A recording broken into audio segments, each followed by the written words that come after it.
एक ही उपाय है, गुरुदेव की शरण। जैसे हित हरिवंश विचारिके, मनुज देह गुरु चरण गए, सकहित सब परपंच तजी, कृष्ण कृष्ण गोविंद कहे। महाप्रभु हरिवंश चंद्रजू कह रहे हैं, विचार करके देख लो सार क्या है। जितना तुम कुछ जो भी कर रहे हो, इसमें सार क्या है?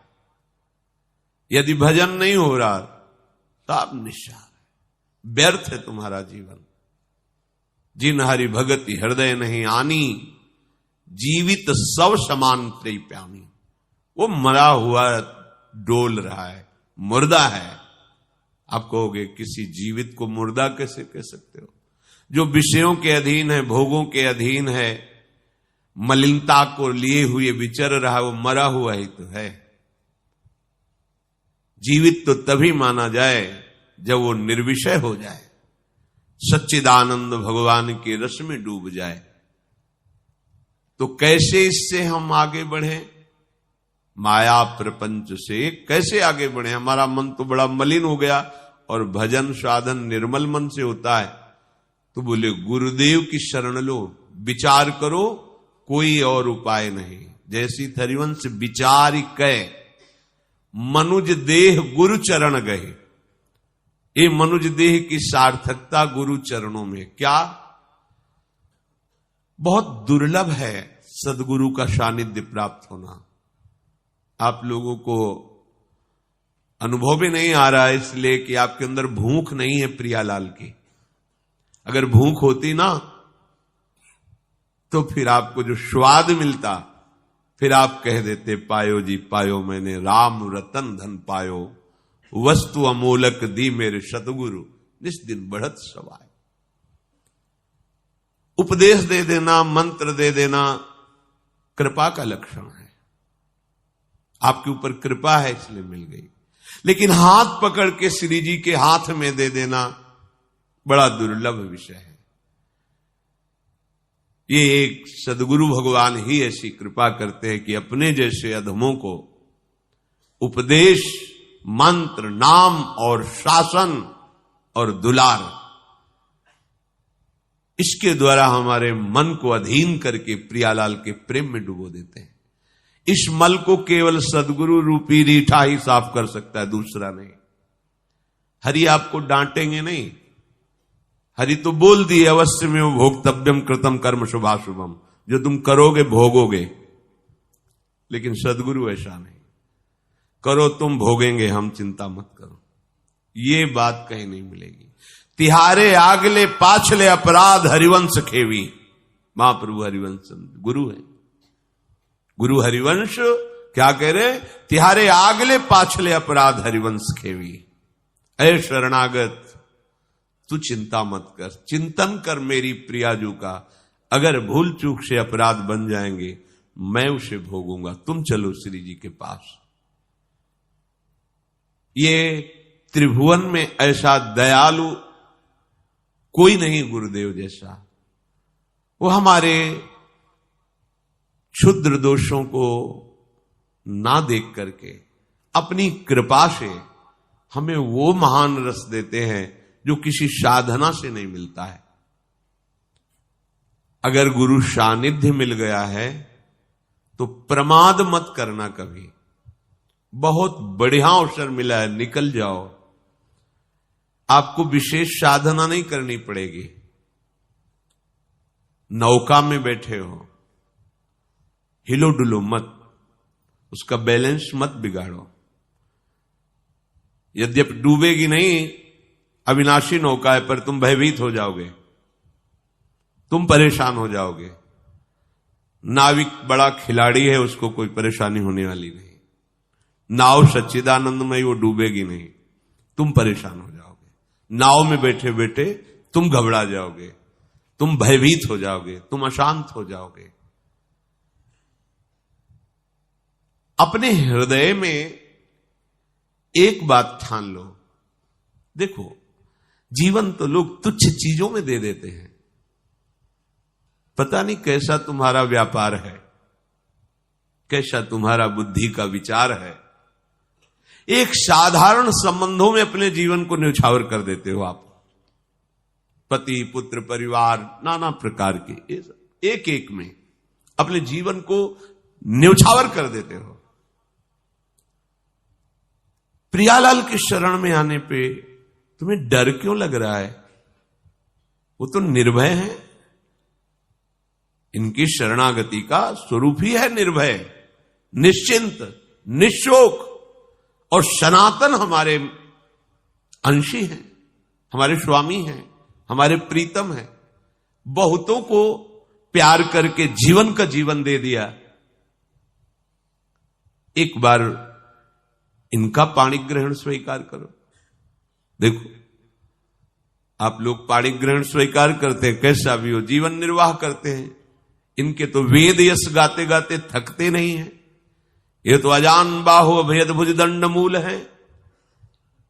इनके हाथ में हाथ देने में तुम्हें क्या परेशानी हो रही है?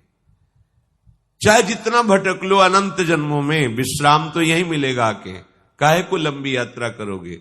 इसी जन्म में विश्राम गृह में पहुंचो। श्री वृंदावन विश्राम,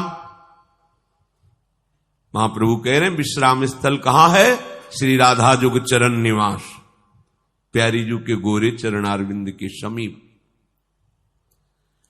जब हम विचारधाराएं देखते हैं तब लगता है तुम समर्पित क्या हो, शरणागत क्या हो।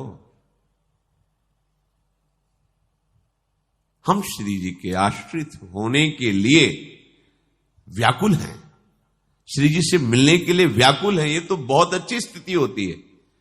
अपने लोग तो विषय भोग के लिए व्याकुल हैं, कहलाते हैं श्री जी के, और चाहते हैं विषय सुख, चाहते हैं संसार का अनुकूल भाव। कैसी विपरीतता है, कैसी विपरीतता! बड़ा विचित्र माया का आकर्षण है। अब इस विचित्रता में भारी विचित्रता गुरुदेव की कृपा है। बस ऐसी दुरंत माया को परास्त करके आपको निकाल के श्री जी से मिला दे, वो एक ही शब्द है केवल, वाहे गुरु बोलो, सदगुरु बोलो, गुरु बोलो, गुरुदेव, जय गुरुदेव, कुछ भी बोलो, वो एक ही है जो आपको बचा सकता है, दूसरा नहीं। बड़े कृपाल, कृपा की मूर्ति, कृपा रूप जो वप धर्यो, साक्षात प्रिया प्रीतम की कृपा मूर्तिमान देह धारण करके हमें उस महासुख में निमग्न करने के लिए घसीट रहे। अपने लोग संसार के थोड़े सुख देने वाले पर विश्वास कर लेते हैं, समर्पण कर देते हैं। भाई तुमने हमारा ये सहयोग किया, जरूरत पड़े तो प्राण दे देंगे। गुरुदेव ने वो अलभ्य लाभ, हरिवंश नाम, राधा वल्लभ नाम, राधा नाम, शरणागत मंत्र, निज मंत्र, आश्रय छाती में बैठा लेना, ये छाती में बैठालना है। अपने हृदय, अपने जीवन धन को दे दिया आपको। कितने तुम गंदे विचार वाले हो। देखो, एक लुटा कोई पानी पिला दे, उसको जब देखेंगे तो नम्र आंखें हो जाएंगी। प्यास से व्याकुल था, एक बार इसने पानी पिलाया था। अनंत जन्मों से सुख और शांति के लिए ही मरते चले गए, आज तक जगह नहीं मिली। आज प्रभु की कृपा ने गुरुदेव रूप में आके मुझे स्वीकार किया और आनंद धाम की यात्रा करा रहे हैं। हम कैसे मलिन स्वभाव वाले, नीच स्वभाव वाले हैं कि उनकी आज्ञा का, उनके उपदेश का, उनके नाम का कोई महत्व हृदय में नहीं। हमारा तन, हमारा मन, बस हम जो चाहे कर सकते हैं। नहीं भाई, अगर तुम गुरुदेव के शासन में नहीं रहोगे तो काल तुम पे शासन करेगा, कर्म तुम पे शासन करेगा, फिर नष्ट हो जाओगे। अभी तुम कवच में हो तो सुरक्षित हो।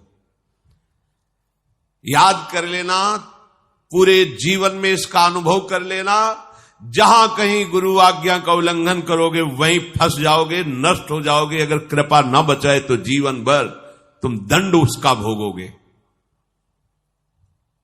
गुरु रीठा मन मैल मिटावे, सदगुरुदेव भगवान कृपा करके तुम्हारे मन को निर्मल करते हैं।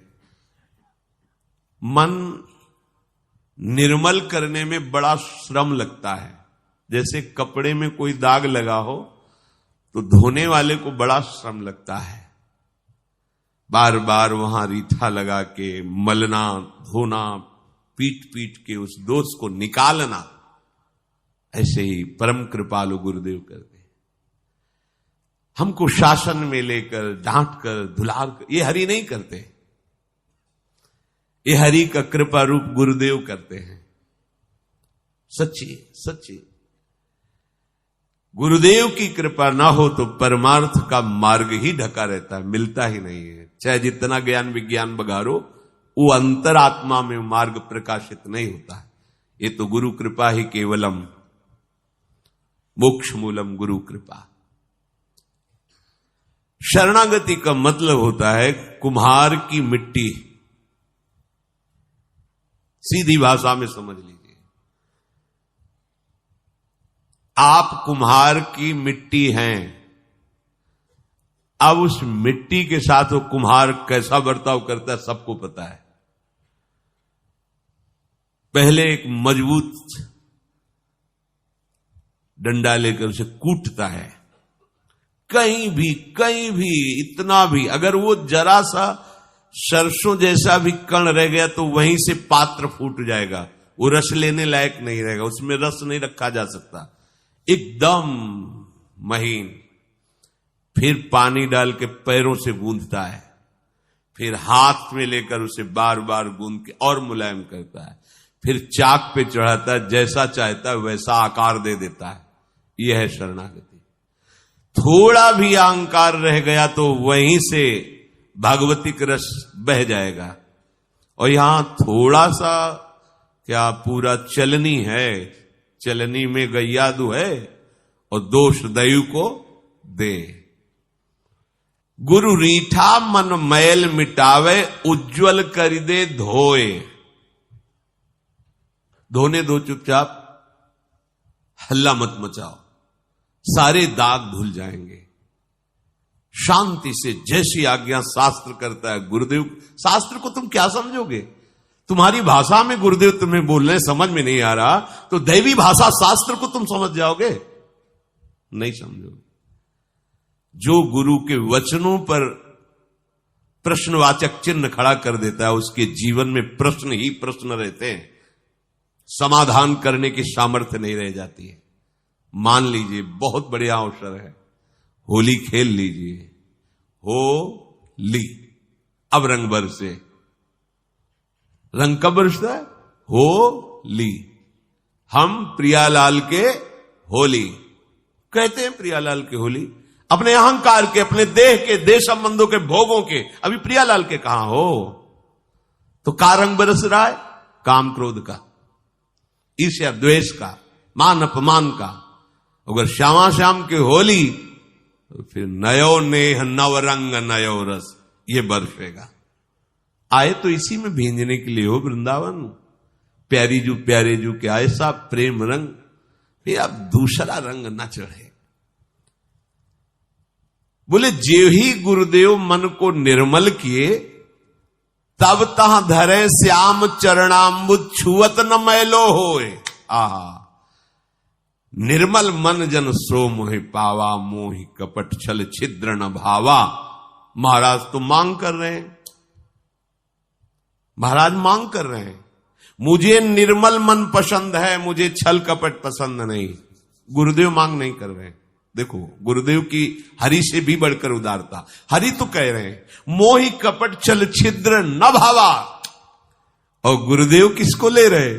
जो कपटी है, छली है, दोषों से युक्त है, उसे गले में लगा करके हरि के लायक बना रहे। कैसे?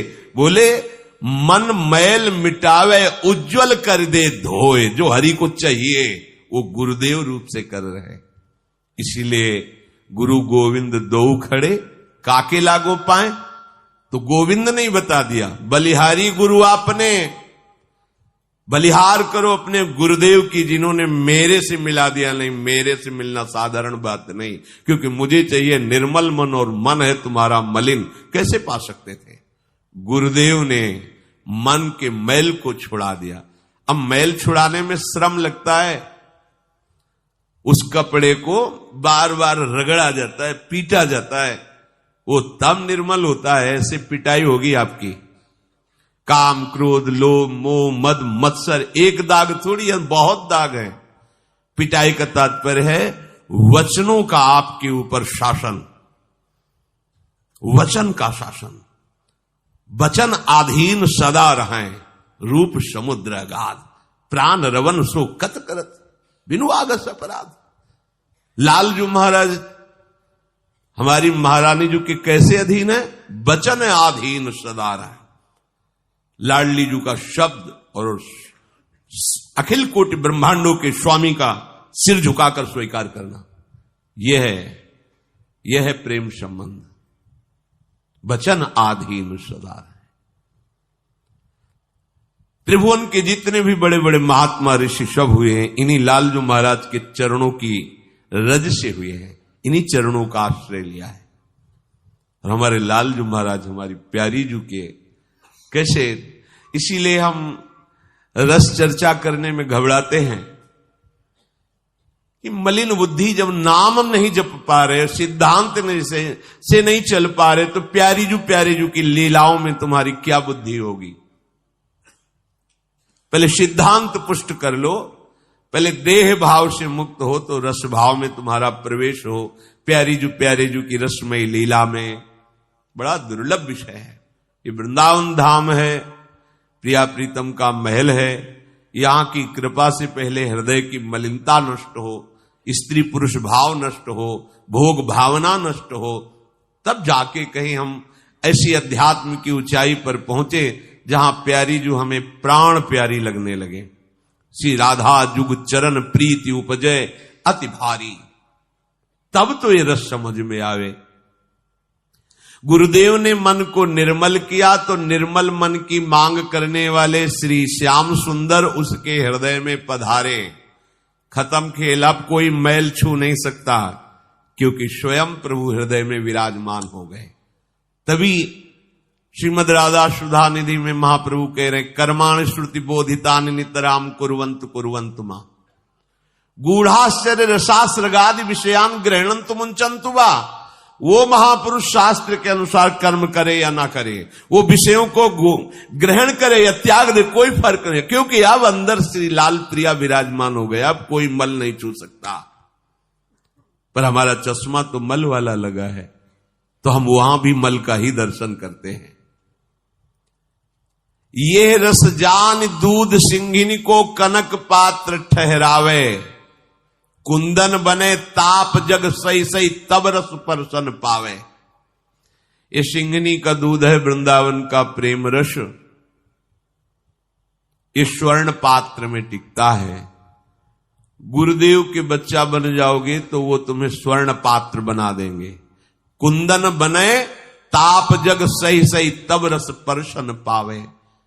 ये जो नाना प्रकार की गर्म हवाएं चल रही हैं, काम क्रोध ईर्ष्या द्वेष राग आदि की, गुरुदेव के वचन के अनुसार चलने वाला शिष्य वो आनंद पूर्वक सहन करता है।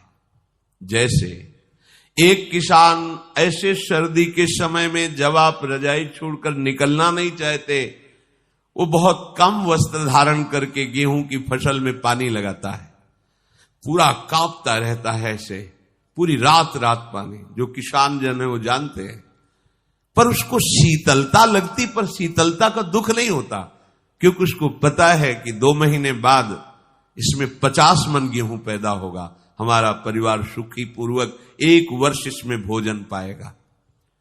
1 वर्ष जीने के अन्न के लिए वो इतने शीतलता के कष्ट को आनंद पूर्वक सह लेता है।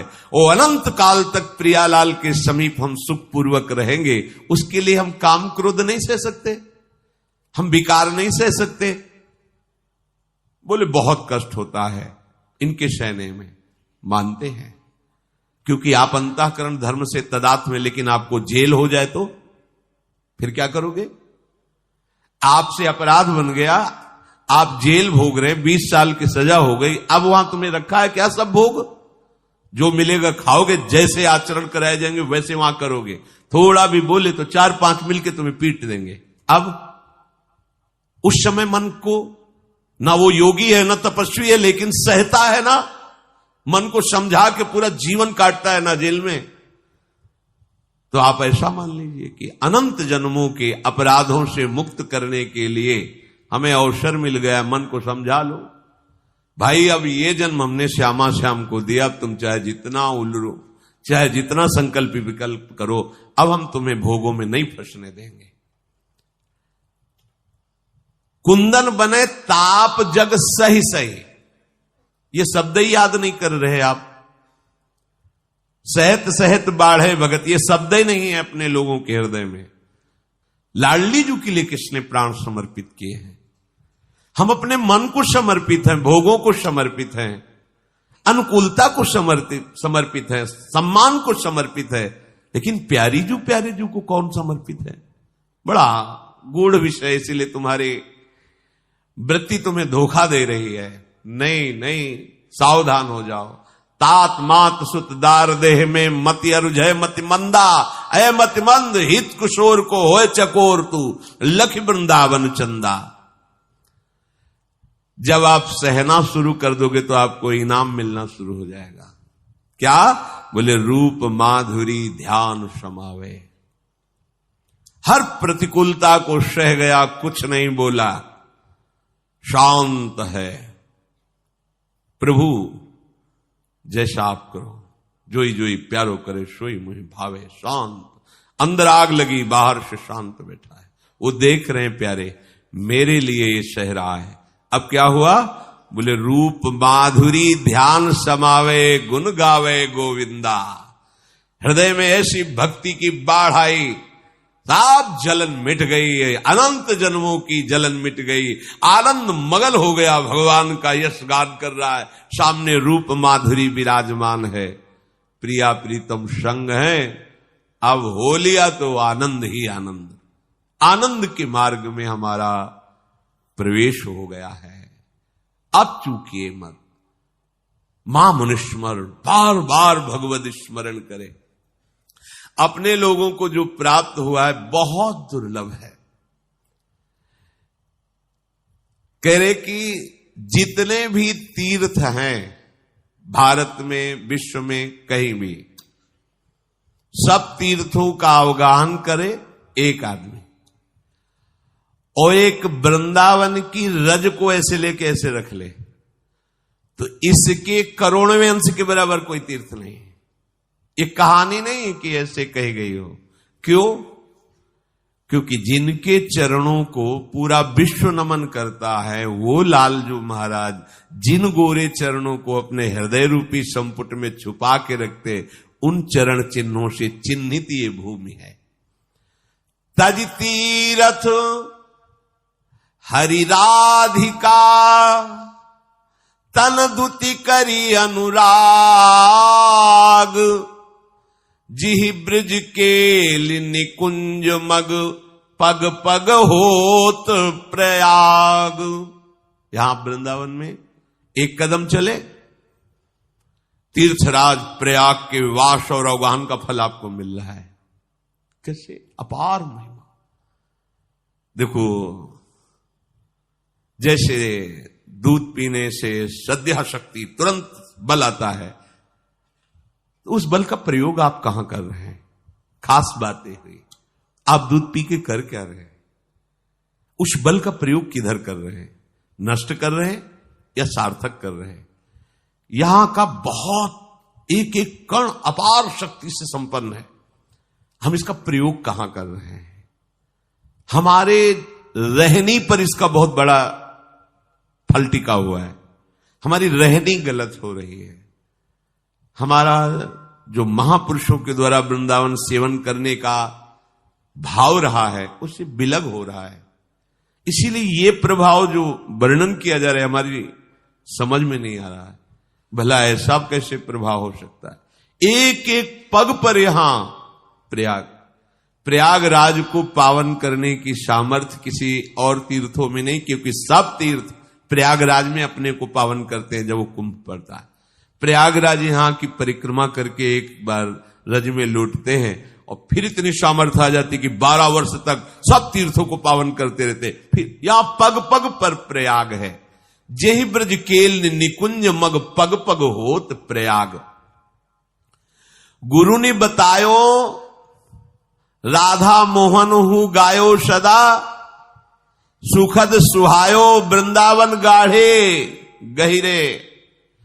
सदगुरुदेव ने बताया और स्वयं प्रिया प्रीतम ने अपने श्री मुख से जिस महल का जस गाया, ये वृंदावन धाम है, इसे बहुत गाढ़े से पकड़ लो।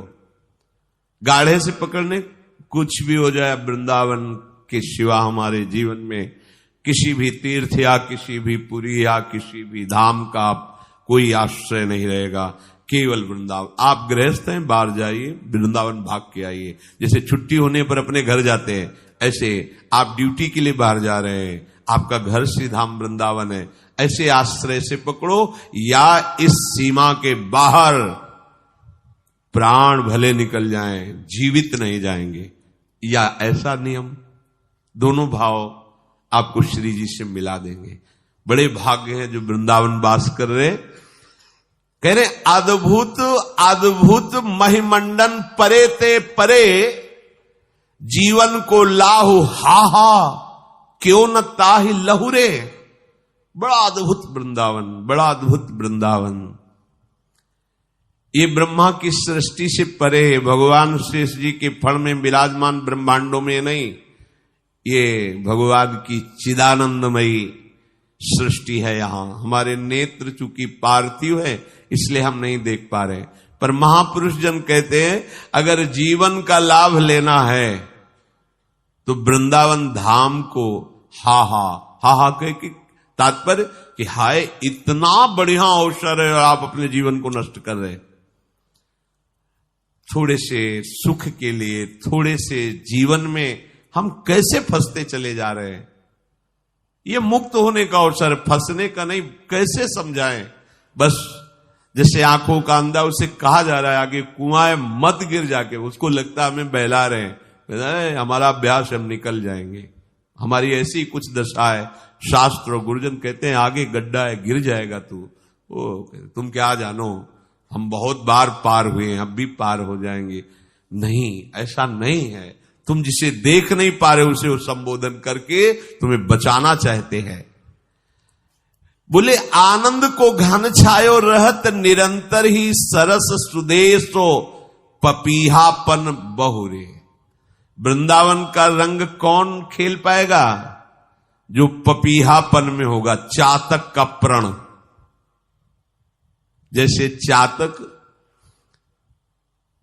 पी पी कह के पुकारता रहता है और अपने मेघ प्रीतम को देखता रहता है। मेघ प्रीतम गड़गड़ाहट से ओले बरसा के उसे पीड़ा पहुंचाता है। दूसरे पक्षी कहते ले इसका फल, बहुत पी पी कर रहे थे, देखो ना डांट रहा है मेघ और ओले बरसा रहा है तुम पर। तो कहता है ये तुम्हें लग रहा है, मुझे तो ऐसा लग रहा है मेरा प्रीतम आनंदित हो रहा है। जैसे कोई अपने प्यारे के ऊपर फूलों का श्रृंगार करे, ऐसे मुझे ओले लग रहे कि मेरे मेघ के द्वारा बरसाए हुए ओले मुझे पुष्प की तरह सुखद लग रहे। पपीहापन गहुरे, हमारे प्रीतम के द्वारा दी गई प्रतिकूलता बड़े बड़े दैवी शक्तियों के द्वारा दी गई अनुकूलता से भी बहुत भारी है, सुखद है। ध्यान देनिया, बने तो रघुबर ते बने, बिगड़े तो भरपूर, तुलसी औरन ते बने ता बने। हमारी प्यारी जू के द्वारा किया हुआ विधान हमारे लिए सर्वोपरि है। भारी से भारी प्रतिकूल परिस्थिति भी हमें महासुखद लगनी चाहिए, क्योंकि मेरी प्यारी जू का विधान। बोले इसमें प्यारी जू क्या करेंगे, वो हमें गाली दे रहा था। तो आप शरणागत नहीं है क्या? है तो फिर आपकी तरफ अंगुली कैसे उठ सकती है? आपकी तरफ आंख कोई कैसे दिखा सकता है? ये हमारी प्यारी जू से पास हुआ है कि तुम्हें गाली दी जाए, जिससे अब पता चले कि तुम्हारा अहंकार कितना है। बिल्कुल आप विधान में हैं, बिना विधान के अब आपके साथ कुछ नहीं हो सकता। और आपसे सत्य कहते हैं, जीवन भर के अनुभव को कहते हैं। जहां कहीं जले तो गलती हमारी हुई, प्रिया प्रीतम की नहीं। पूरे जीवन का अनुभव खुली बात कहते हैं। कभी हमें जलन हुई, कभी असंतोष हुआ है, कभी हमें विषाद आया है, तो उसमें मेरी सोच की गलती हुई है प्रिया प्रीतम की तरफ से, कभी नहीं, कहीं नहीं। अक्षर अक्षर का चिंतन, क्योंकि अपने लोग कोई बाहर के क्रियाओं का चिंतन नहीं, आंतरिक चिंतन होता है। हमसे चूक हुई तो हमें जलन होगी, हमसे चूक हुई तो हमें विषाद होगा। नहीं, आज तक कभी विषाद, भले कोई गाली दे, भले कोई मारे, भले भूखे रहे, विषाद नहीं हुआ। विषाद तब हुआ है जब हमारी चूक हो गई है, हमारा चिंतन बिगड़ गया है, हम वस्तु चिंतन की जगह व्यक्ति चिंतन किया, तभी हम जले, तभी हम परेशान हुए हैं। पपीहा का प्रण लेने वाला वृंदावन के रंग में खेलता है। अपने प्यारे के द्वारा दी गई प्रतिकूलता, यदि प्रतिकूलता नजर आती तो प्रेम कैसा आपका? यही तो खास बात है। हम श्री जी के, हमारे माई श्यामाजू को राज बोल दिए। अंतर में देखो ये बात गई क्या, हमारे माई श्यामाजू को राज। एक बार मजनू लैला के दीवाने सब कोई जानता है। लैला राज घराने से थी। उसने संपूर्ण नगर में गुप्त रूप से जितनी भी दुकानें थे सब पे कह दिया, अगर मजनू कुछ भी खाना चाहे तो उससे पैसे न मांगे जाएं, उसकी इच्छा के अनुसार उसको भोजन दिया जाए, क्योंकि मेरे प्रेम में बावरा है। जिससे मांगे, जब लोगों ने देखा ना पैसे मांगे जाते थे ना तो कोई प्रश्न होता है, जो चाहे अंगुली ऐसे करे वो वस्तु उसे दे दी जाती। लाखों मजनू हो गए, रबड़ी पीने वाले, जलेबी हलवा पाने वाले, तो लाखों मजनू तैयार हो गए। हाँ लैला जलेबी। अब जितनी दुकान वाले हैं और सब वहां हिसाब, तो उन्होंने कहा कि इतना एक मजनू कैसे खा सकते? बोले है ही नहीं एक मजनू, लाखों मजनू तैयार हो गए, हम किसको जाने कौन असली मजनू। तो उनका मजनू तो एक ही होता है, ये रबड़ी खाने वाले मजनू थोड़े थे। कह दो अब जब दुकान में कोई भी सामान लेने आए तो सबसे कह देना कल शाम के लैला अपने मजनू से मिलना चाहती है। लाखों जितने मजनू बने थे, हा लैला, सब कोई देख नहीं पाता था उनको, पर्दा करके सामने आई और कहा मैं अपने मजनू के दिल का खून लेना चाहती हूं, कटोरा और छुरी सा। रबड़ी पीने वाले मजनू के पैर पीछे होने लगे। जो असली मजनू, उसने कहा आज मेरा प्यार सार्थक हुआ, मेरे प्यार की आज वृत्ति सार्थक हुई, क्योंकि आज कुछ देने का अवसर आया है। चाकू पकड़ी, जेब बोले बस ये रबड़ी खाने वाले मजनुओं को जेल में डालो, ये है हमारा मजनू। समझ रहे हो, हम रबड़ी खाने वाले मजनुओं की लाइन में हैं, खून देने वाले मजनू नहीं है। देख लो, अंदर से देख लो। चातक को पन गहिरे, चातक उड़ता जा रहा था, कुछ पक्षी पेड़ में बैठे थे, कहा आओ थोड़ा विश्राम कर लो। बोले नहीं, ये मेघ के जल से सींचा हुआ वृक्ष नहीं है, इसको नीचे के जल से सींचा गया। हम केवल उसी वृक्ष में बैठते जो केवल मेघ से सींचा जाता है। चातक उड़ता हुआ जा रहा था, बधिक ने निशाना लगाया, बाण मारा, गंगा जी में गिर गया। ऐसे चोच कर ली, मानो किसी पक्षी ने पूछा अब तो मरने जा रहा है, भागीरथी का एक बूंद मुख में चला जाए तो कल्याण हो जाता है। चोच के ऊपर उठाए, बोले मेरा नाम चातक है, मैं पीता हूं तो सिर्फ अपने प्रीतम मेघ के द्वारा दिया हुआ स्वाति का बूंद, नहीं तो मर जाऊंगा, लेकिन जीते जी गंगा का एक बूंद अपनी चोच पे नहीं आने दूंगा। यह है चातक प्रण। आनंद को घन छायो रहत ही निरंतर ही, पर इस आनंद घन की छाया में तुम तभी पहुंच सकते हो जब पपीहापन हो। मात्र एक श्यामा श्याम की निष्ठा, दूसरा कोई हृदय में नहीं।